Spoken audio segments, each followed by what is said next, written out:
Ada nggak sih Dewan Musyawarah Tuhan? Perlukah di surga itu ada musyawarah? Perlukah ada diskusi? Perlukah Tuhan itu penasehat?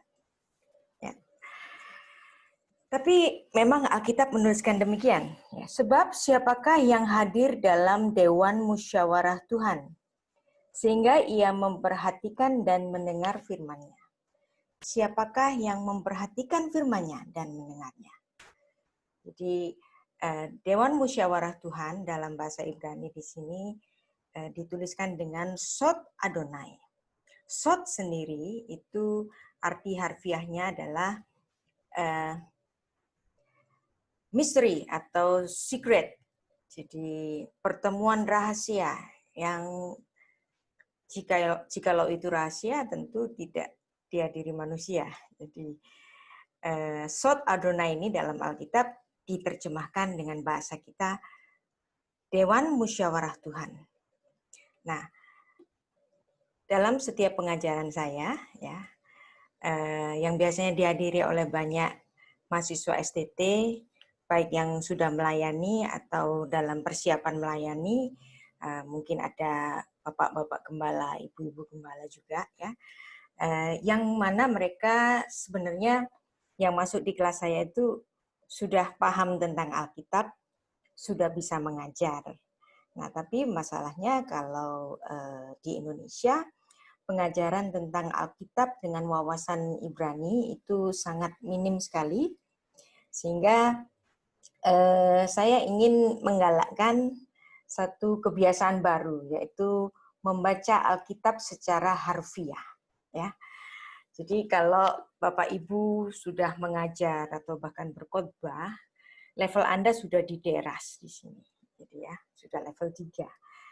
Tapi kalau masuk di kelas saya ajak bersama-sama untuk berpesat.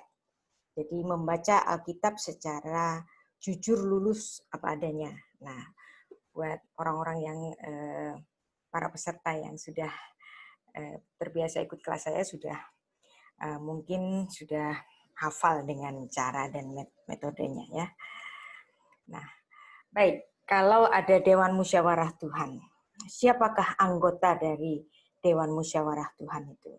Alkitab menuliskan bahwa anggota dari Dewan Musyawarah itu tentulah para makhluk surgawi, para malaikat, yang dimana para malaikat ini juga disebut dengan satu istilah yang sama dengan kita, yaitu Bene Ha-Elohim, anak-anak Allah, putra-putra Allah, Bene Ha-Elohim.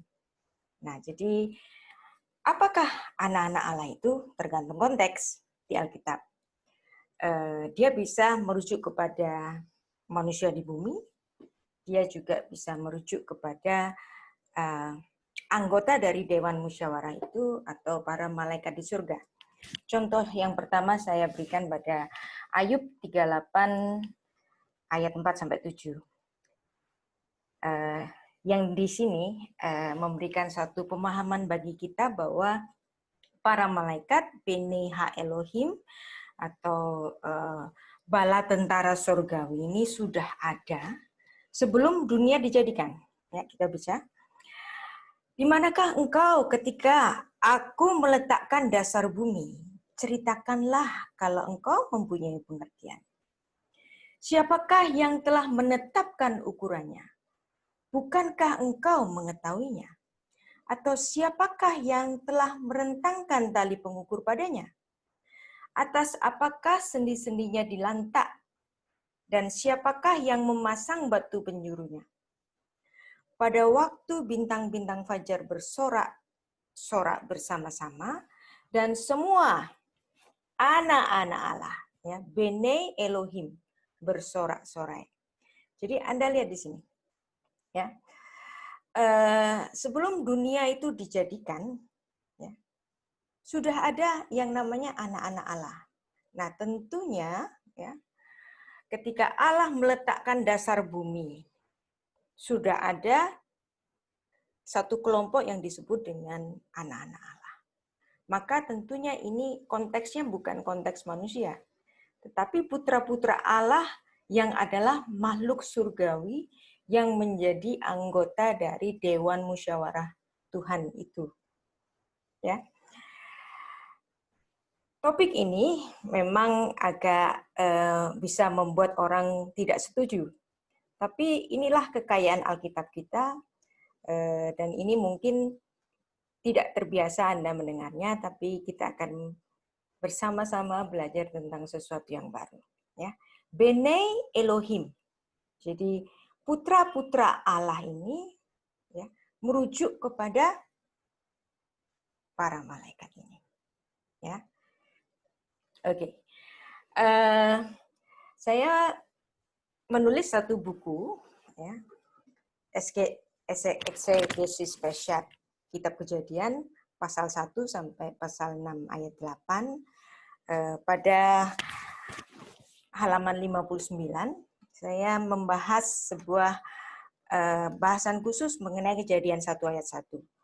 Nah, Anda lihat di sini ada gambar, jadi satu ilustrasi bahwa Tuhan itu di luar jangkauan manusia, di luar dimensi langit dan bumi di mana manusia bisa menjangkaunya. Entah dengan mata, entah dengan teleskop, entah dengan apapun, tapi semuanya ini adalah batas jangkauan manusia. Sedangkan Tuhan itu ada di luar waktu.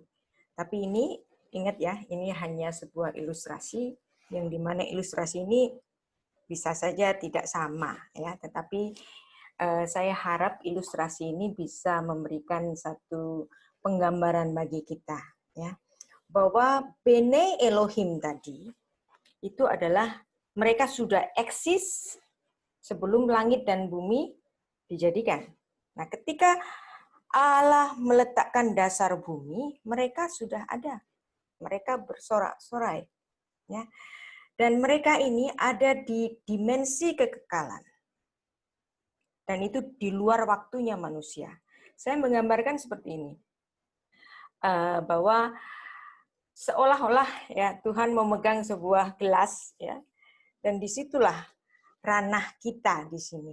Nah, langit, bumi, matahari, bintang, bulan itu semua ada di sini. Mereka misalnya matahari dan bulan itu menjadi tanda-tanda bagi pergantian waktu kita. Jadi matahari dan bulan pun itu masih dalam dimensi ini.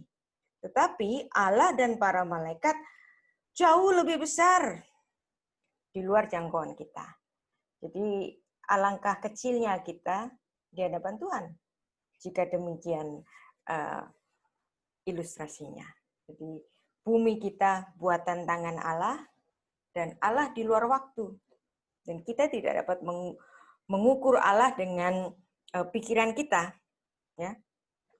Itulah sebabnya pada Kejadian 1 ayat 1 dituliskan dalam satu naskah Ibrani yang dibaca Bereshit bara Elohim et hashamayim ve'et haaretz. Nah, kata Bereshit ini, ya, dalam mayoritas Alkitab bahasa Inggris itu nulisnya in the beginning. In the beginning. Tetapi kalau Anda membaca dan Anda tahu arti Ibraninya, Bereshit ini artinya bukan in the beginning, tetapi in a beginning. Kalau in the beginning, ini bacanya harus dibaca dengan Bareshit. Tetapi orang Ibrani membacanya Bereshit, in a beginning. Nah, apakah bedanya a beginning dengan the beginning? Nah, orang Ibrani memandang ini adalah sebuah a beginning. Suatu permulaan, bukan permulaan dari segala sesuatu. Sebab langit dan bumi diciptakan sebagai suatu permulaan yang diciptakan oleh Sang Ada yang di luar waktu manusia. Jadi, maka ini dibaca dengan Bereshit, in a beginning, bukan the beginning. Karena the beginning of everything itu sebenarnya bukan Kejadian 1 ayat 1, tetapi Allah sendiri. Maka secara harfiah Bereshit bara Elohim et hasyamayim ve'et haaretz, Bereshit ini hanya merujuk kepada penciptaan langit dan bumi. Tetapi Allah sudah ada, ya. Sorga tempat Allah bertata sudah ada, ya. Para malaikat, ya, para makhluk surgawi, Benei Elohim tadi itu sudah ada. Maka oleh orang Ibrani, ya, memang Musa tidak menulis kata-kata ini dalam Nikut. Nikut ini baru dibubuhkan pada abad ke-10 oleh Rabbi Aaron ben Asher. Tetapi Aaron ben Asher itu menerima tradisi pembacaan yang turun-temurun, diturunkan secara ketat, yang mana Bereshit ini dibaca Bereshit, bukan Bareshit. Jadi sedikit saja perbedaannya, tetapi orang Ibrani akan tahu beda antara Bereshit dan Bareshit. Ya. Nah, kalau Anda sudah bisa memparsing sebuah kata Ibrani, akan Anda bisa memparsingnya, ya, Bereshit. Nah, berarti ada ya, betok di tengah-tengah atau masuk, terus reshit, a beginning. Nah, kalau ba, ya, berarti ada b, ya, betok masuk ke dalam atau di tengah-tengah, terus kemudian hareshit, the beginning. Jadi kalau the beginning, bareshit, kalau a beginning, bereshit. Nah, maka kita tidak dapat mengukur waktunya malaikat dengan waktu kita. Kita pun juga, apalagi waktunya Tuhan, itu pastilah di luar jangkauan manusia. Nah, tentang Bereshit dan Bareshit ini dibahas dalam buku saya pada bab 6, ya, kalau Anda sudah punya bukunya. Tapi misalnya Anda nggak punya bukunya, Anda belum sempat beli bukunya, atau bahkan Anda tidak mampu membelinya, Anda bisa membaca bahasan tentang Bereshit dan Bareshit ini dalam laman saya www.sarapanpagi.org. Jadi bisa dibaca secara online, ya. Tapi jika Anda ingin punya print booknya, jadi bisa, ya, bisa juga. Nah, tadi adalah Bereshit, yang dimana Tuhan, ya, menciptakan langit dan bumi sebagai permulaan dari sejarahnya manusia, tapi bukan sejarahnya malaikat. Ya. Alkitab tidak menulis tentang asal usul kapan exactly, ya, malaikat itu diciptakan. Tetapi yang pasti kita dapat melihat dari informasi-informasi Alkitab bahwa para malaikat itu sudah ada sebelum dunia ini diciptakan. Jadi dimensi mereka ada dalam kekekalan, di luar yang ada di gelas ini. Ya.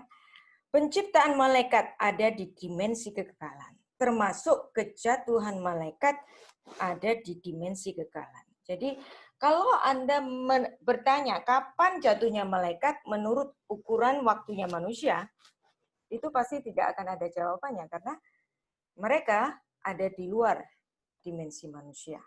Bahkan ketika manusia itu sudah ditempatkan di Taman Eden, ya, kejatuhan manusia sudah ada, dan iblis merasuk kepada ular itu dan menggoda Hawa. Jadi artinya malaikat yang jatuh ini umurnya jauh lebih tua, ya, kalau menurut ukuran manusia. Nah, manusia selalu memandang ukuran waktu itu kemarin, hari ini, besok. Kemarin, hari ini, besok. Ukuran waktu yang linear. Apakah ukuran kekekalan Allah ini ukurannya juga sama dengan manusia? Linear. Kronologis. Kemarin, sekarang, besok. Kemarin, sekarang, besok. Belum tentu. Kita tidak dapat menyelami itu. Bagaimana cara memahami kemahatauan Allah? Ya, sehingga Tuhan dapat memilih nanti seorang yang memegang tumitnya itu akan dipilih menjadi garis dari kenabian.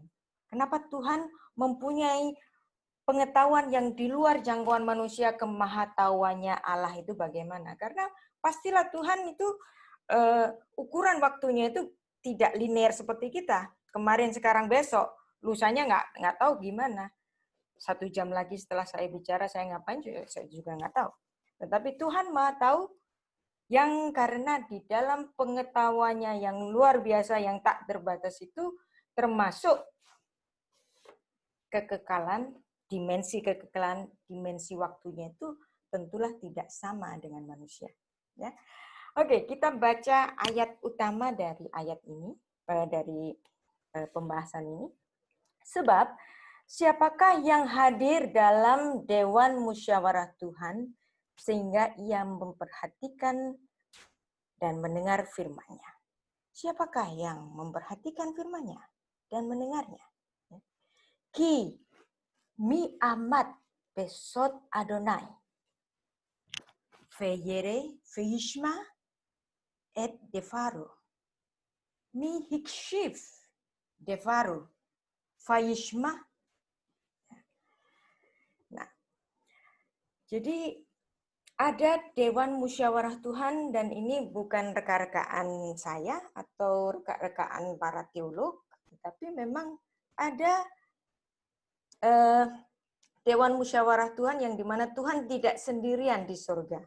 Misalnya, ya, kalau Anda membaca Yesaya Yesaya 6 mulai ayat 1, ya, dan ayat 2 bicara mengenai para serafim yang memuji-muji Tuhan, ya, dan yang dimana dalam Yesaya 6 ayat 3 ini adalah ayat yang terkenal sekali, serafim bernyanyi atau memuji-muji Tuhan, ya. Vekara zeh Elze ve Amar, Kadosh, Kadosh, Kadosh Adonai Sevaot. Mereka memuji Tuhan dengan kudus, kudus, kuduslah Tuhan.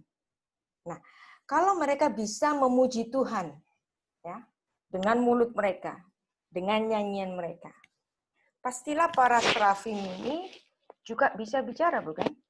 Ya. Jadi Tuhan dengan para serafim ini, dengan para malaikat ini, tidak diam-diaman. Pasti ada pembicaraan. Jika Tuhan berkenan untuk berdebat dengan Musa, untuk berdebat dengan Abraham, ketika Abraham tidak menyetujui ketika Tuhan mau menunggang balikkan Sodom dan Gomora. Di situ terjadi tawar-menawar. Pastilah ada